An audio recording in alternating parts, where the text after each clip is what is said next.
the macro markets are actually quite difficult to trade right now. The dollar feels like it's going higher, but I think it's not going to be in a straight line. Bond yields, I think, will probably top out somewhere between here and 225 in the 10-year bonds. But we're kind of still a bit in no man's land. We sold off, didn't really stick in terms of yields. It's not an easy place. But I'm trying to sit patiently. I'm long a bit of bonds, long a bit of gold, and long crypto, and long some dollars. And just kind of waiting to see. I don't think it's the time to take aggressive bets yet. Over the past few months, there have been many conjectures about Bitcoin.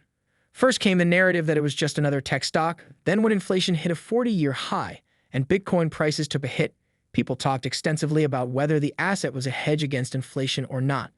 The war between Ukraine and Russia has also brought on more conjectures about the world's biggest cryptocurrency. After the first slump after the invasion on February 24, there was a lot of talk about how Bitcoin was so different from gold.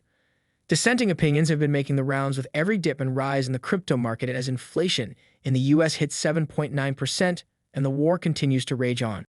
In a recent interview with Crypto Banter, Real Vision CEO and co-founder Raoul Pal clears the air on some of these issues. The economist and former fund hedge manager explains that Bitcoin has two qualities: a store of value and a growth asset, which means its performance cannot be tied to just one thing. Pal also talks about what the crypto market needs to grow at a faster rate and how investors can position themselves correctly with the increasing inflation and threat of a possible recession. Before we get to Raoul's part of the video, please smash the like button and subscribe if you are yet to do so. Enjoy. Well, the problem is Bitcoin, unlike gold, has two qualities. One is the store of value quality, and the other is the growth quality. What can the network be used for, the new technology, and those things are always interplaying. So this is why you see this kind of schizophrenic nature of Bitcoin and crypto overall is it shifts narrative. So it's not correlated all the time. So we have passing correlations as opposed to total correlation. So over a longer time period, I wrote a tweet about this, over a longer time period, there is very little correlation over anything.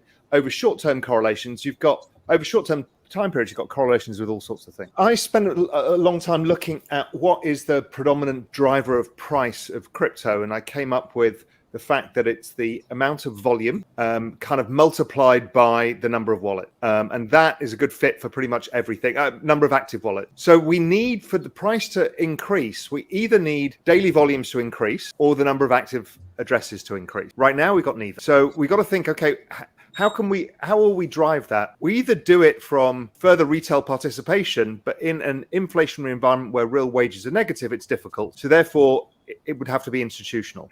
Now, as I've said to you on the show before, I spent all day speaking to institutions, and pretty much everybody is they went last year to get approvals. They've now started getting approvals. They're now trying to figure out how the hell to do it. And so don't forget, 32 billion last year went into VC because they couldn't put it on their balance sheets, and it's easy to do VC. So that tells you there's pent-up demand from institutions. But the reality is they just don't want to own Bitcoin on their balance sheet. One of the things I've done on the side is built a fund of funds business that invests in crypto hedge funds because you need institutional product right now. There's no institutional product. They're not going to use the ETFs because they're all futures based. Okay, what about the Grayscale? Why aren't they buying the Grayscale product, which now has a 30% discount to net asset value, 27%? Yeah, and some people will. But if you're an institution, it's very difficult to describe to your investment committee why you own something that says Bitcoin on it and it's diverged in price. These kind of futures-based products tend to be retail only. All these triple levered, all of these other things that we see in commodity markets as well, they're the same. Okay, Raoul, you're hearing this. I think you're in a healthy mix of macro and VC. How would you position yourself now? Well, one of the things that I think people haven't talked about is this rise in prices is a massive tightening of monetary conditions. From my expectation, I think we've already hit 200 basis points, and that's why the yield curve is essentially zero. So the ability of the Federal Reserve to raise rates without a recession is pretty close to zero. So therefore, if a recession or something close to it is already being priced in by the yield curve, then demand should come down anyway. So I'm actually less of an inflationist over time. I think more of the inflation argument, or more of the inflation was driven by the supply as the world came back online again and there was restricted supply. So I don't think the Federal Reserve could have done a lot differently. I think you would have taken some of the inflation out for sure. So for me, it's it's looking at the macro environment. The macro environment is not easy to trade either. You kind of, being short in this environment in equities, how much further downside? Well, if you go back to every tightening phase from the Federal Reserve, the market tends to sell off about between 15 and 28%. And we're kind of in that zone. So should it go any further? If we're in a full recession, then it's different. But we also have the reaction function from central banks when we get into recession, is they're going to use the balance sheet. Now, we might see direct transfer payments, i.e., tax rebates or whatever version to offset the energy costs and the inflation costs. Well, that's actually a net printing of money. And I think that's a positive for the market that's likely to come.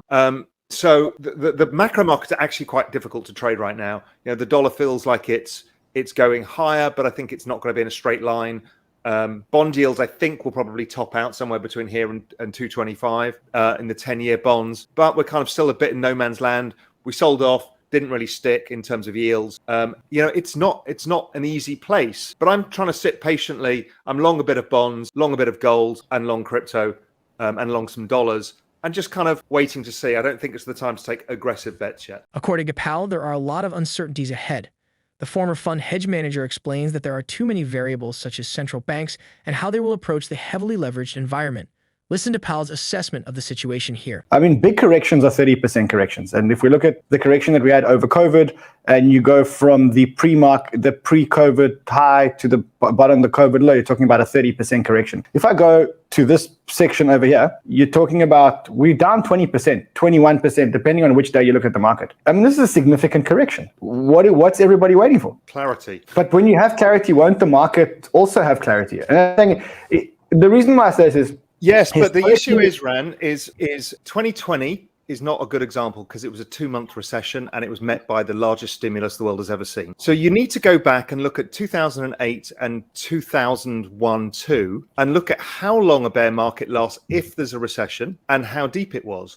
In those cases, they're generally 50% downside and they tend to be 18 months long. Okay, so so we don't know where we really are in this situation. Don't forget the reaction function of central banks has changed now. So they tend to be faster on the trigger, but this one's different because we've got high inflation.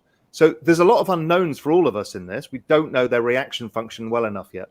But all the other times that you've mentioned are times where there have been catastrophic breakdowns in the system. So you're talking about 2008 catastrophic breakdown in the system. That's what recessions lead to. That's not what causes the recession. Okay. Right? So what happens when growth contracts and the price of collateral falls or leverage contracts, it exposes the weakest hand. So that's why we saw those situations. If we had a full recession now, what would be the thing that blew up? Probably nothing. And the reason being is the central banks don't want the collateral to go bust because leverage is too high. So we saw them already in 2020 buying credit. That was them saying we can't allow that to go bust, even though a healthy cycle is weak borrowers should go bust, but they can't allow it. It's too much leverage. So it's a really different world. Finally, Pal weighs in on the current geopolitical tension in Ukraine and how the United States will approach the issue.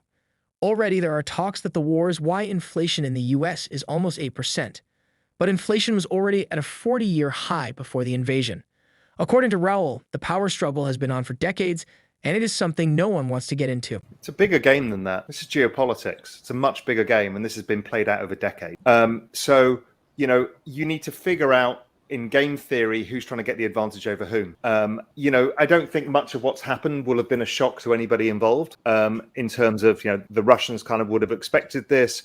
And everybody's trying to push it for their advantage. Maybe the advantage is to weaken Europe as a whole or NATO as a whole.